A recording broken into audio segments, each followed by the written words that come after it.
Welcome to Soundbreaker. In today's episode, we're talking to Eddie Hatitye, who is the Director of Music in Africa Foundation. Eddie, thank you for joining us today. I know I've been trying to get that interview with you for quite a while, but I'm happy and honored that you on the show at Soundbreaker. And for our listeners who might not be familiar with you, if you don't mind, just give us a quick introduction about yourself before we dive into it, because I see you do a lot of important work. You do a lot of speaking engagements and in regard to the music industry. So you're going to take it from here, brother.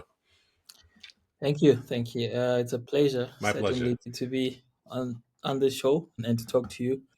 And again, once again, thank you so much for the important work that you're doing and for having me. Thank you. My name is Eddie Hatitye. Thank you. I think you pronounced it very well. I did. I deserve one. This one kudo. Okay. Yeah. And I think, I'm not gonna lie. He helped me. how do I describe myself? I think I prefer to describe my work in the African music industry as the administrator of the industry. But I think, quite frankly, I am a cultural entrepreneur. I am an artist. I'm an arts director. I'm a resource. I try to find resources for cultural work on the continent.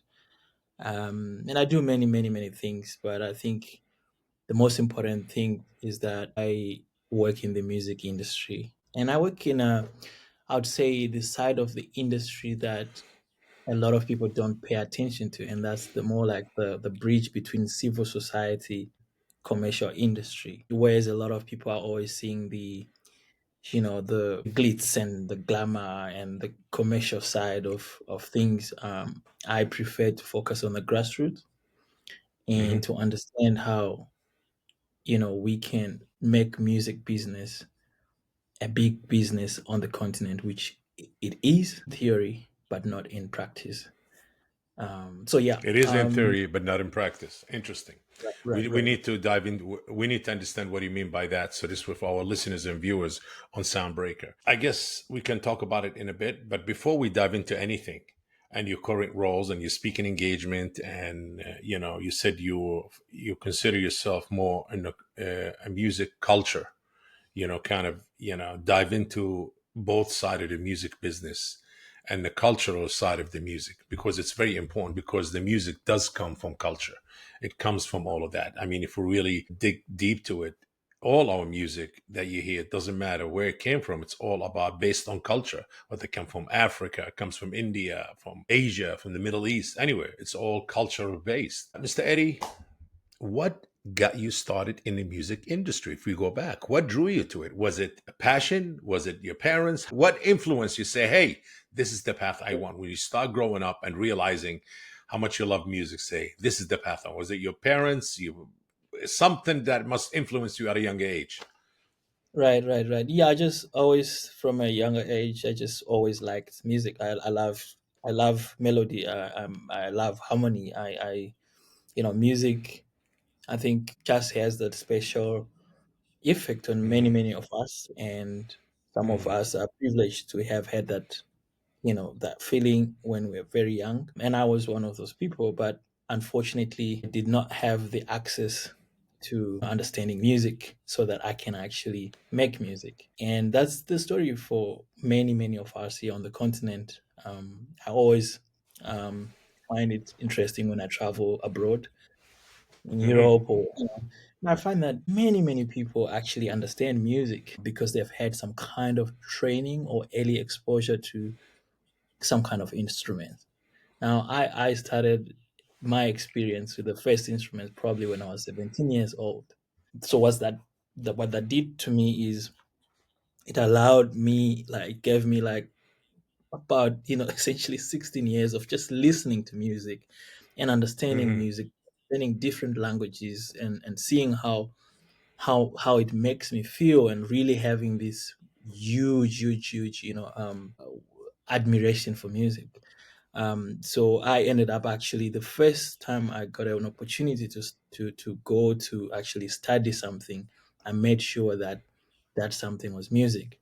And so after my senior high school education, I went straight into the arts. and I started just like trying to understand what the arts mean, culture, and all those kind of things. And Yes. when it was time to go tertiary, I studied music. And after studying music, I spent 4 years studying music, but I was not really into wanting to be the best player of music. I wanted to be Yeah. the best enabler of music. I just felt that I was too late in the game to be an incredible musician. Hmm. But I'd also started to, explore with music production, and that was always a big thing for me, just being able to produce something. Hmm.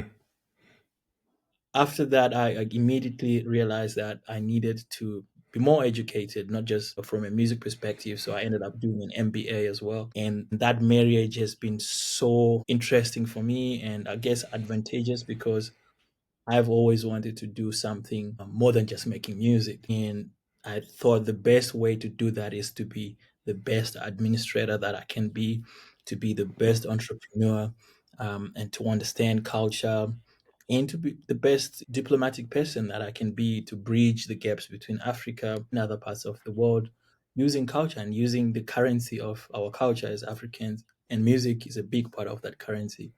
And so, Correct. yeah, music just became my life. And I think I'm so privileged that I never ever worked in any other field but the music field. And I never like started anything but music, and of course the business stuff. So yeah, I'm in my own journey with music. By far not the most, creative musician in terms of, putting my ideas onto what I make. As a producer, I'm also a producer. But yeah, I'm in this interesting journey with music, from like the creative side of it, from the diplomatic, the cultural side of it, and the civil society aspects, and all those kind of things. It's an interesting period in my life, and Hmm. where I'm discovering what music can do for us as Africans. And I think I enjoy being part of a bigger network that also sees this value. Yeah, so music is part of my life, and I guess I'm a part of it. Great, great way to put it, actually. So when you're passionate about something, just for our listeners or viewers and everybody, or even the newcomers to the music business or music industry, be passionate about what you want. Find your passion. And if you do find it in the music business, then pursue it. Eddie, before you joined, the Music in Africa Foundation, which is the nonprofit organization, and we're going to talk heavily about that in a minute, you also were involved with MIO.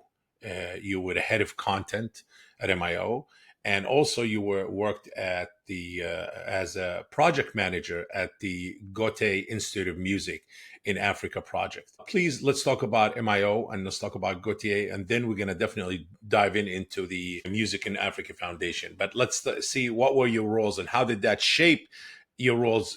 Say, you know what, I'm ready now. I am ready. And you got involved with the Music in Africa Foundation. Right, right, right. So I am one of the founding members, or the founding director of Music in Africa. So it's something that we, Yeah. collectively started right Hmm. from The um, beginning. the beginning. Yeah. Yeah. I was interested when I went to when I did my first degree. I was very interested in media as well, Hmm. because I always wanted to understand the you know the the context of music. This thing that I just like, everyone, like in my class, for example, just wanted to play music, but I wanted to understand, how music makes things happen.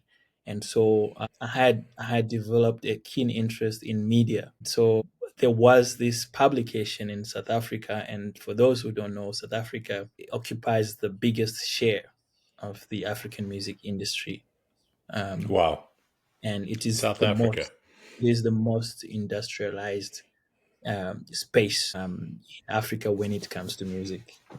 Hmm. So way back has always had a culture of strong media platforms. Even when social media started, taking off, there were a lot of guys doing amazing things. Yeah. And one of those people platforms was Music Industry Online, which back then was the biggest central space where you could read about the South African music industry, with a lot of, South Africa has always been producing these very, very, a sexy brand of music, and there's always been a big culture about that. And so when I was studying, I always wanted to get into the media space and just get a sense of how the industry works.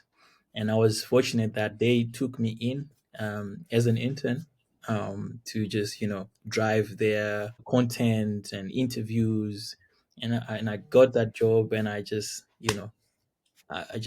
got mad on that job. I just started exploring, and I started wanting to understand, and like when you grow up wanting to work in the industry, and you now end up interviewing these guys, and they're coming from wherever, and they're like in the boardroom sitting next to you, and you are asking them all these questions, and I just Hmm. found that very motivating, and it made me really develop a desire to understand the industry. And in a few months, really, they promoted me to head of content, and immediately I also started to see how businesses work and understand that space. And that's the time when also social media started really picking up. And while social media was a great thing, it took away business from the traditional media, even just the online Correct. Yeah. publications. And so that business went through that phase. And at that time, I was seeing all these guys, trying to bring in new strategies to change the business. And that was such an amazing thing to see. It taught me quite a lot about understanding just how the IT space works, e-commerce, all these kind of things, and that shaped me to into an early, or young businessman even then. And so it was easy for me to then kind of like to really try to just think, what is my career all about? What can I do in the future? And I say this because I find that a lot of young people don't get the opportunities to find the perfect career entry point or career strategy to say, okay, this is really what I want to do, and I want to do it because ABCD. And for some of us, it's just understanding, like I always say, like I think one thing that has worked for me is always say imagining what is the best space I want to be, what is the best brand I want to be associated with, what do I aspire to be, and then trying to get into that point. So if I say, like, in the next 5 years I want to be working for the best cultural organization, I'm going to start mapping those organizations and starting to say, okay, can I just come and volunteer at this organization? And sometimes these things actually shape your career, and that was the thing that inspired me to do more in the industry. Interesting, very interesting. And then you started. So, what was the? How did the idea form together? As you said, you're one of the founders of the Yeah. nonprofit organization, the African. What do you call it? The Music in Music in Africa Africa Foundation, Foundation. yeah. Yes, which just started in 2013, Yeah, we started actually in 2011. 2011. Yeah, and when I was at Music Industry Online, I kind of made a name for myself, and I was meeting the right people, again, which places an emphasis on just the role of networking. This space, Yes. you need to be always open to meet people, to exchange and that kind of thing. So I was approached actually by the Goethe Institute, and the Goethe Institute is one of the key drivers of the cultural space here on the continent. It's a German cultural organization, and I don't know if a lot of people know this, but in Africa, the cultural agencies from outside Africa are the main drivers of cultural activities. So you've got Mm, Alliance Francaise for the French. You've got the British Council for the of course for the UK, and you've got the Goethe Institute. You've got many other Germany. similar Yeah. organizations. They come to Africa, and they become key drivers. They provide venues, and you find that so a lot of the cultural support or the monies and all those kind of things tend to come from them. So they are very important players on the continent, which perhaps also speaks to the challenges we have in Africa, right? But yes, they were starting to think at that point, how could we support, the African music space?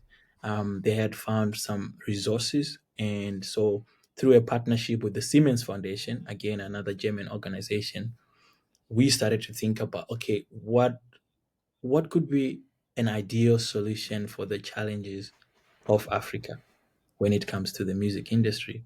And so we had Hmm. an idea then to develop a central online platform that would provide information, that would provide like an opportunity for artists to network, to promote their works, and more importantly, for Africans to put informations about Africans.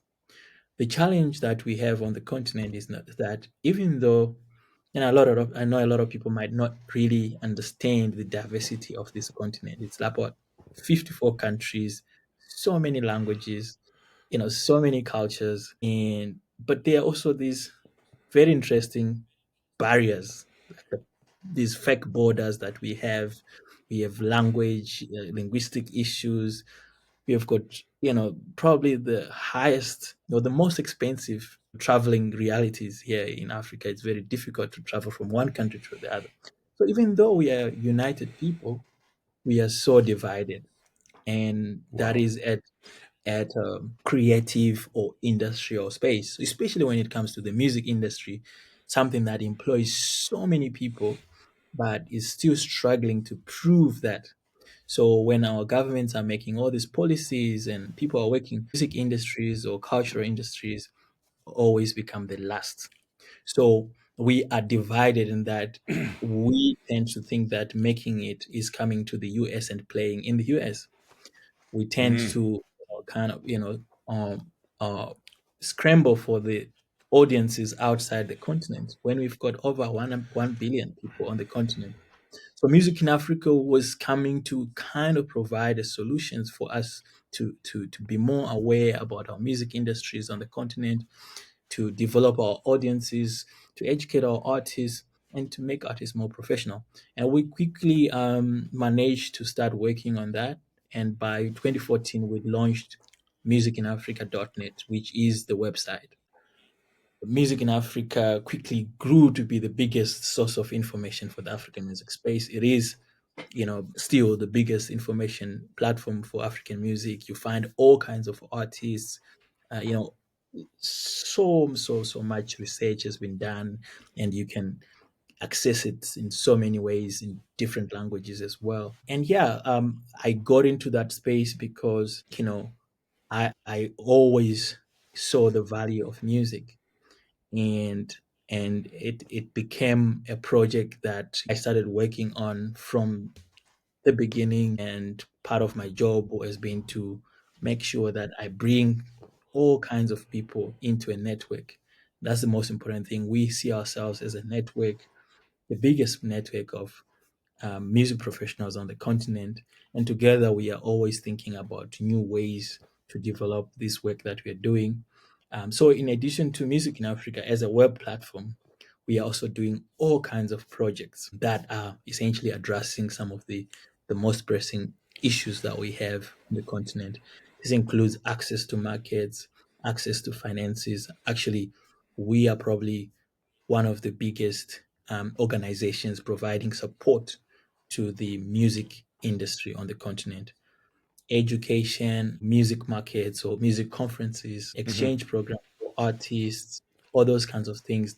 That's what we are doing as an organization. We are headquartered here in Johannesburg, and we've got offices in different African countries. We've got, our staff is essentially placed in many, many different countries. And yeah, it's taken us 10 years to be where we are at now. And yeah, quite frankly, the work that we're doing is very, very important. That's really, developing, the continent through music. How many languages, we have in 54 countries in the African continent?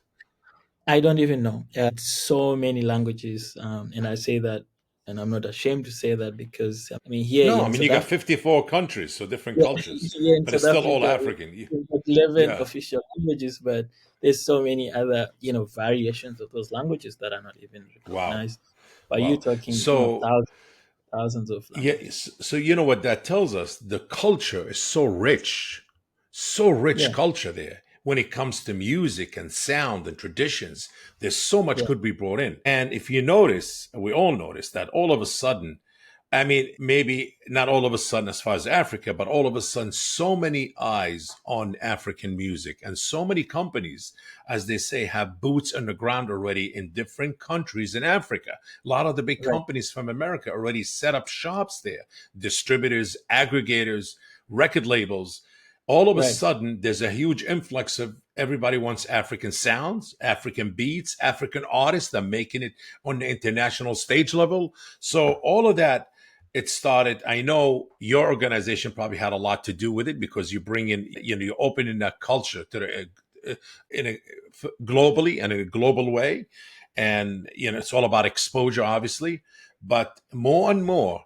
And there seems like there's a fight who's going to get there first and who was going to set up shop there. Tell us about that, and this huge influx of artists that all of a sudden coming out of Africa, coming here, coming to Europe, and they becoming actually big stars. One of the happening trendy stars right now, and they're African, and African beats being used in a lot of the music.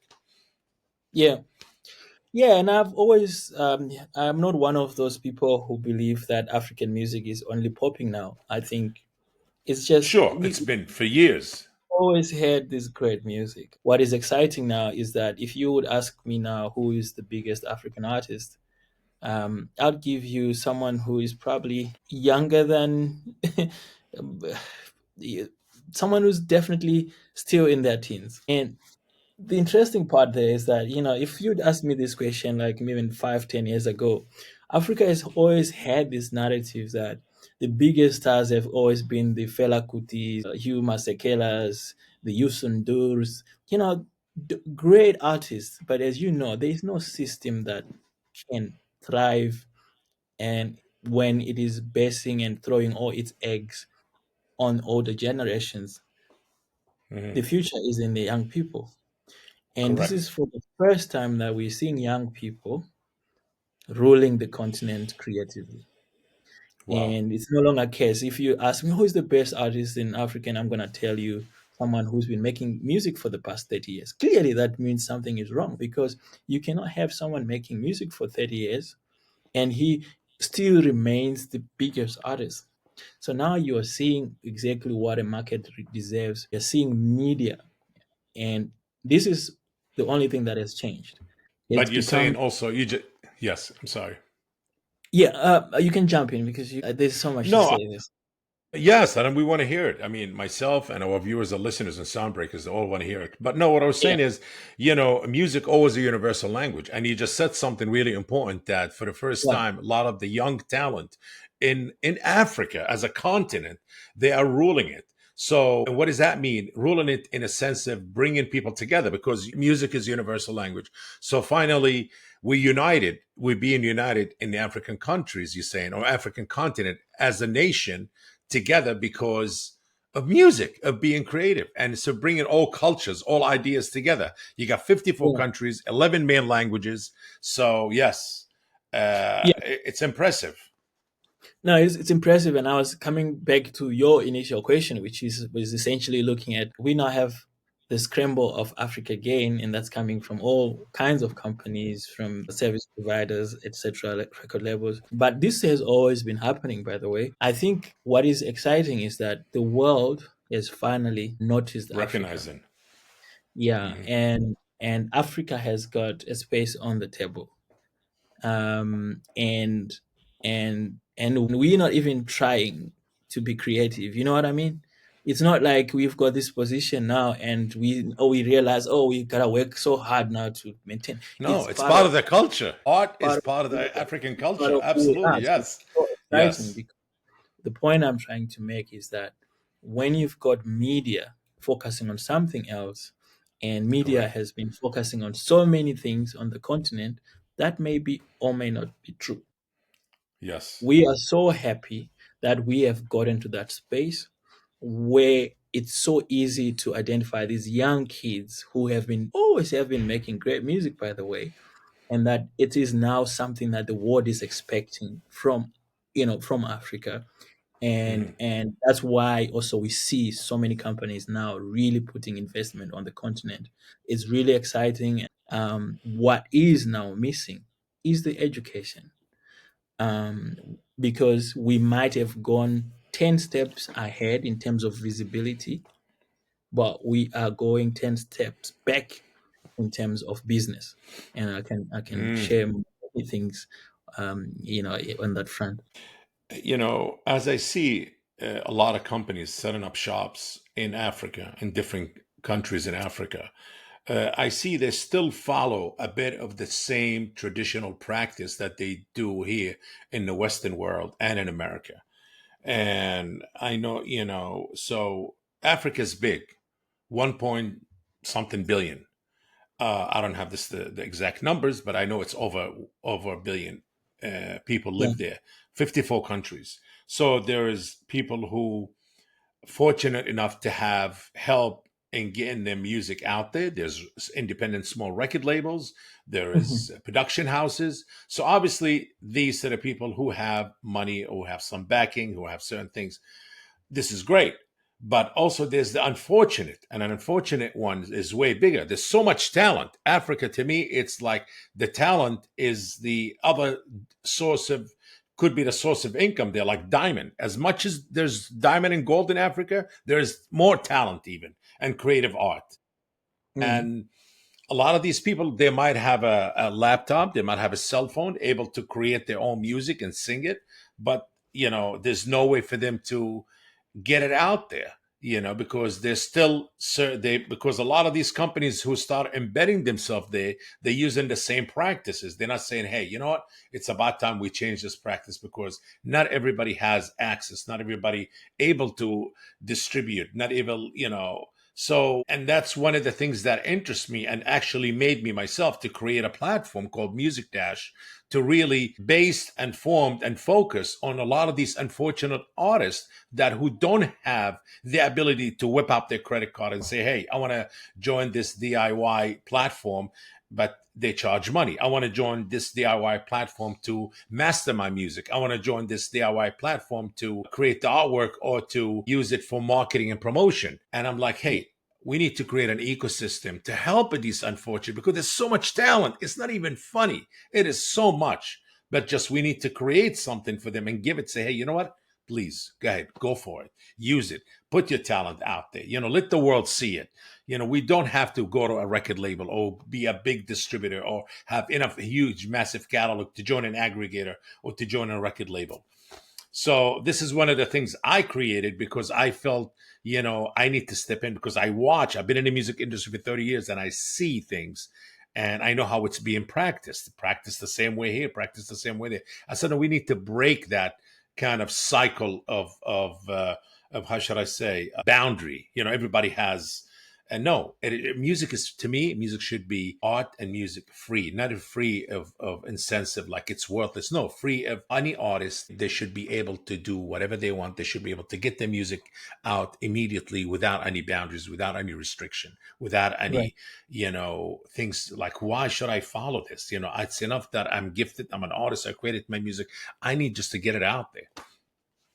Yeah. And I see the practices didn't change much, even with the America, companies come from the West and America and all of that. I mean, the access to the market is the biggest thing, and any little thing that makes it easier puts us in the best place that we can be. And this is what we still need to continue to do. And I think the more the artists become more capacitated, not just in terms of technology, because everyone has Hmm. been on this, the industry pretty much. I mean, everywhere I've been to has been talking about, we need African artists to have credit cards. We need them to be banked so that they can be part of this. And I tell you what, the artists that we need to be creating the kind of music that is at the commercial level, that are pushing stuff that makes a real difference when it comes to money and volume and all that kind of stuff, they have these credit cards. What they don't have is the knowledge. And this is something that we need to change. And this is the biggest problem in the continent right now. It is Hmm. like you don't, and we don't, and the industry for many years on the continent has been so much focus on that. We need to make data cheaper. We need to make artists banked. But yes, we understand that. But the main thing is that these artists, they need to be educated before they can have the keys to the bank. So of course everything is important, but I think what I'm saying here, the point I'm making is that it is an exciting time. The technology is making things is really making things easier. It has changed how we live as humans and as creatives. But now the challenge is we are competing with so much to learn, to know, that we are forgetting even the basics of the industry. And as we know, that is opening all of us to exploitation. That's why you Hmm. see a lot of these guys are coming on the continent. And I think one of my goals is to make it possible for everyone who is coming on the continent to invest, to not only invest in money, we need to invest in education. The moment the music industry, which is confusing even to the guys in the West, artists everywhere suffer this problem. They just simply don't understand the business. Music is a business. It is not a joke. It is not a game. You can do it. It is a business because there are so many people making. There's so much money being. Like it's not even. It's not funny. It's also sad. Africa loses, I think, over 50 billion a year Wow. through just poor policies when it comes to and regulations and enforcement of IP laws and all that kind of thing. Now that's stealing from the artist's pocket. Now we need to educate artists to prioritize understanding that. Now, why is it important? Is because the things that are so difficult to understand about the music industry are not so Hmm. difficult if you understand them. If you understand that for the basics of music, of copyright when it comes to music. So there are very few rights in any music that is produced. But if you don't understand it, you're never going to make money out of music. Now, Yeah. unfortunately, a lot of artists don't understand this to the extent that you hear huge songs on radio, and the artists would have needed just to submit a notification to the CMO. They have not done that. There is no split sheet. They have not even they're not now you started at artist level and you see these are the issues you're having. And then you go to the CMO level and you see that you still have the same issues, capacity to really understand and to navigate the massive data pressures that are coming in because of technology. You then see that we need to educate ourselves, and we need to be ahead of the curve when it comes to. Do you think we need more in Africa? We need more management, and artists should really go to kind of educate them better because sometimes a lot of these artists they go blindly. It's like doing things. Do you think management would help? But I obviously sure the management has to be educated because, as you said, the music business is an actual business. It has so many outlets of it. You have the rights outlet of it. You have the contractual outlet of it. You have the publishing out of it. You have the neighboring rights. You have performance rights. You have copyright. You have so many things that the artist maybe is like, wait a second, I don't need to understand. All I know, I'm a creative. I just made the song. I want to distribute it out there. I want to hear it on a radio. I want to see it on Spotify or Apple or or some of Yeah. these a lot of or Amazon or all these streaming platforms. I just want to hear it there. I want people to stream it, and that's what I want. And there's more to it. There's marketing involved. There is so many components to make this vehicle work properly, which is the music. The artist with the music to work properly. You have to have all the components working properly because if you don't, you would lose. And as you said, education is very, very important to educate artists. And I know you're doing your part by being part of this organization, by leading this organization that you're involved with and speaking a lot. I see you're always on it. You're always out there. I see you on LinkedIn. You're always speaking here and speaking there. I'm like, wow, I mean, yes, people like yourself and your organization need it, but it's still, as you said, Africa is a continent. and it's 54 countries. So there's so much Right. still education need to be poured Yeah. in for artists to understand. Yeah. Yeah, but also let's not even make it about Africa only. I think we will all agree that even in the most developed markets, there is just a tendency to see music as a very creative, super cool thing to do, and not really putting the foot on the business side of the music. And unfortunately, when you have all these realities, some of them economical, some of them political, with such a history that Africa has, you're likely to find that you've got the largest community of people who struggle with those kind of things. Hmm. Education also doesn't really mean that Africans are not educated. It just means that the music side of the education, which is something that one can learn in 2 days, in a master class, and then really make sure that they get it. We need more opportunities. We need to make that almost, I had a crazy idea the other day. I said, when you look at other industries, there's especially on the continent and in other spaces, there is so much red tape when it comes to training.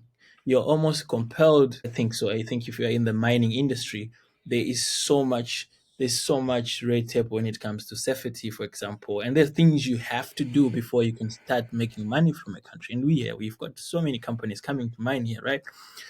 Now we need to understand that just like the mining industry, we have people mining here, real products. If you Hmm. understand the contribution of music to the African GDP, which, by the way, we haven't really managed to put a number to it because we have got other issues there, but that's such a huge asset for the continent. Now, I envision a space where it's become mandatory for all these guys, these major record labels, to have tangible education system for artists. How do you come here in Africa and sign huge artists when you know for sure these artists don't understand what copyright is? For me, it's harmful to one party alone. And we've seen it Hmm. over the years. Artists keep on getting knocked out. They sign all these contracts. It's when I was growing up, I used to hear about these things to the point that I thought it's cliche until I actually got to experience it. So we need to imagine a space where we create a sustainable space. And I think on the continent, that those are the critical skills we need. We need people to understand how the how money is made. If you one of the biggest industries on continent is those sectors is the agricultural sector, right? Because Hmm. people pretty much understand it. You put the crop on the ground, you're gonna harvest it, you're gonna sell it, and there are bodies and there are regulations, and it's a very regulated space. Now, Yeah. I don't see why we can't imagine something like that for the music industry. Because from what I know, the music industry actually competes with the agricultural industry in Africa. But the problem Hmm. is, Competes with it. the cultural industries is by far the biggest employer of people aged between about 15 years, about 18 to 30 here in Africa, by far. Wow. And I think in many spaces, like I mean, these stats, I think as one of the latest UNESCO reports says that. So it's a big employer of people, of young people, but there's a great deal of seasonality in it. There's a great deal of informality in it, and that brings a lot of doubt. So these numbers are never easy to crunch down, and so we can go and say to our governments, "Hey, do you know that we are actually making as much money as the tourism industry?" or the hospitality industry or that other industry. But because we do not have, we have not developed enough to be able to measure, to have the kind of market intelligence systems, we are always struggling to find that voice. And that's why, even for people like ourselves, music was not easy to do, to convince my parents that, hey, you need to pay for a 4 year music degree, because music has still been largely existed as a playful thing here on Not a continent. serious business. Exactly. And so when you grow up in that system, even Correct. when you make music yourself, you're ought to doubt the business. Got it. But that is the last thing that you think about. You might think about making money, but you're not really thinking about it as if you were developing a film, for example. I think just, if I gave you money now and you said you wanted to do a song, and someone said they wanted to do a film, I think just on the continent, because we've always imagined that films are like a big business, Hollywood and all that kind of stuff. We tend to So culturally, associate. you're saying it's not being supported. Culture is not being supported, and it's not being taken as a career move, as a future Yeah, move. Like somebody right. being in the Yeah, mining industry or in the agriculture industry, the music more just part of our fun culture, but not as something to support a family, to have a home, to have this is my career. Like you're a lawyer, an attorney, a doctor in the music industry, whether in the business side of it or in the creative side of it. yeah, absolutely. So it needs more support. Yeah, it needs more. But support comes from educating the public about the music industry itself. And it's okay to be. There's no shame in being an artist. There's no shame of dreaming and being in the music business. Because maybe Right. the doubt comes from the cultural part of it, where it's a shame, shame, like this is not a serious business. You cannot build a family by being in the music business, which you absolutely can, you know because if there's enough education on it and enough support, people will probably take it more and more seriously. Yeah, definitely, definitely, and a lot of people believe in seeing it, Yes. and this is one of the most exciting things that, for the first time, I think the past 10 years, I've seen how the currency of music has changed and has become so strong and so respected, because for the first time our parents are seeing a child making music, and they're seeing that child grow into a man and being able to buy a house, to buy assets, to educate their siblings and So all they're that kind of. supporting him. They give him the confidence and the support. Yeah, so Yeah. there's more just an organic, complete change of the brand of music, in terms of just how people feel about music, how people think about music. Again, we didn't have those examples. It used to be, oh, you want to do Yes. music, and then you end up, you know, poor and all that kind of stuff. But we're seeing now what Correct. music can do, and organically, I think the continent is really, embracing music, and that alone is changing how music is perceived, and is starting to put ideas, and make it easier for more kids to make music. Eddie, how do you see the future of African music evolving? And how's your foundation, and what is the role that your foundation will take in making sure that, the music industry in Africa is actually evolving forward? By far, I think this is by far the most exciting times for any industry. All eyes on Africa, as they say All right eyes on, now. on Africa, and we've always tried to have our own Uh huh. agendas politically, Uh huh. in many other areas, and for us, we are proud to see that, Good. our leaders see that music has been possibly the most important eye-opening, tool we have in terms of showing the world that we are very good at what we do. So I see a lot of interest in the African music space going forward. I see Yes. us producing more and more heavyweights. I see us competing at that level with the stars of the world. I mean, you already see it when you Yes. look at just what Tyler is doing, what Rema is doing, and all this. Africa is becoming the marketplace for music. But sadly, I see a lot of artists perhaps omitting, and not really realizing the power of self education. So I see Yes. education becoming a big, big, big part of success. Technology is definitely getting crazy here on the continent, Mm. and I see a lot of good things in terms of that as well. But ultimately, Uh, I think, yeah, yes. No, finish up. Finish up the sentence, please. yeah. No, I was just saying, ultimately, the time is now for Africa. What's the best advice you could give some of these people right now in Africa Yeah, who wants to get into the music or carve their path into the music business and some being an artist? What's the best advice you can give them? Because there's a lot of those upcoming newcomers in the business side and in the creative side. Yeah. Now, I think the most important thing is that music is a business, and just like any other business, you have to learn the business, but also you've got to do something that you love, and I think that always makes it easier to do something sustainably, and that I Mhm. guess I'm trying to say there is a big um well, there should be a big emphasis on being original and we being like very comfortable in our own shell and as Africans and really pushing that and not trying to always sound like the next big thing.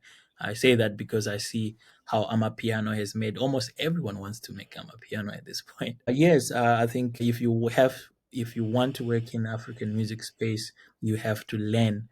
I guess this also I've seen also so many investors coming from outside and wanting to make money on the continent, and I see they Yes. immediately said that they have to learn as well Hmm. because every industry has got its rules and the music industry has got its own, and Africa as a continent has got its own rules. So I encourage people to really kind of really have an interest in Africa, try to commit to it because we are fantastic people, I think, and I think we are very open and we're always willing to collaborate. I think we are probably the kindest people out there, and we've got so much to offer. So I mean, people who are listening and want to work on the continent, I've seen incredible things, and I think this is such an amazing place to push your energies in, and especially those wanting to work with young African artists, giving them an opportunity to be heard.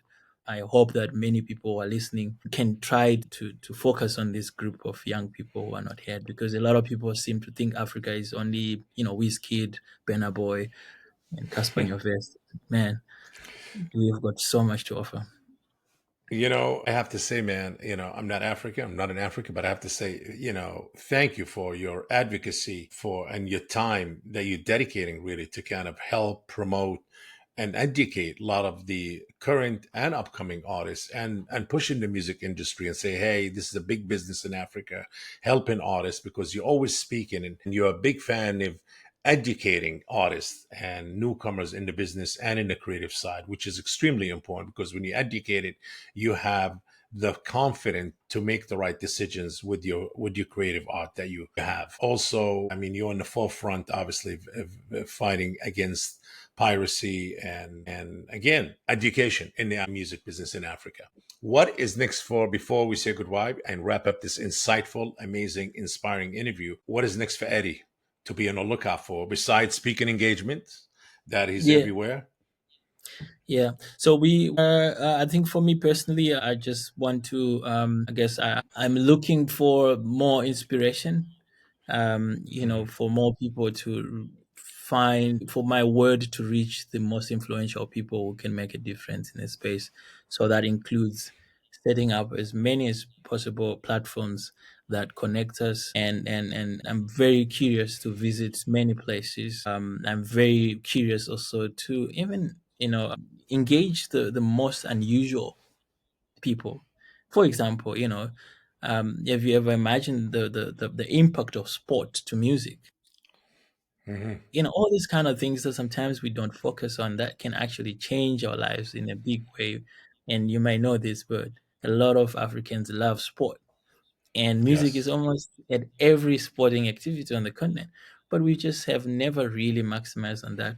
So I guess what I'm saying is that I'm very open and I know what I've been doing, but I also feel that probably we need to open more channels.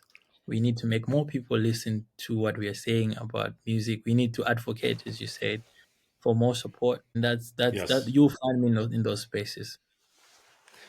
Well, music is very important as music itself. There's music very important in the film industry, creative, which is very big in Africa also. Whether you're Yeah. creating, there's a lot of independent filmmakers, which has always been a big supporters of them, and I help them out to distribute their product through our own platform called Filmmaker Dash. The great documentary makers, great filmmakers, great episodic show makers. Also, music is very important. It has big influence on fashion. Fashion and music, like bread and butter, they go together. They absolutely go together. So big fashion, scene in Africa. A lot of the great styles and the fabrics and the colors and all comes from Africa also. So we have to give also support and shed light on that, because music and fashion go together. And there's so much talent, so much fashion comes out of Africa. Also, sports, as you said, yes, sports is so important. It's so inspiring for our young people, older people, everybody. And the music is part of the sport. So really, there's so much. And let's not forget food. Africa has so much to offer in good food. And yes, music and food, they do go together, believe it or not. So look how much influence the music needed. It's like a seasoning. Without it doesn't. Fashion without music doesn't work. Music without sport doesn't work. Music without film doesn't work. So it has the main ingredients for everything else we do in life. Obviously, music. Eddie, I want to say thank you for joining us today on Soundbreaker, and this concludes our episode of Soundbreaker again. Please make sure to follow us on social media, and until next episode, see you and thank you. Thank you. If you enjoyed today's episode, make sure to share the Soundbreaker podcast. And if you are joining us on YouTube, please like this video and subscribe to the channel. Until next time.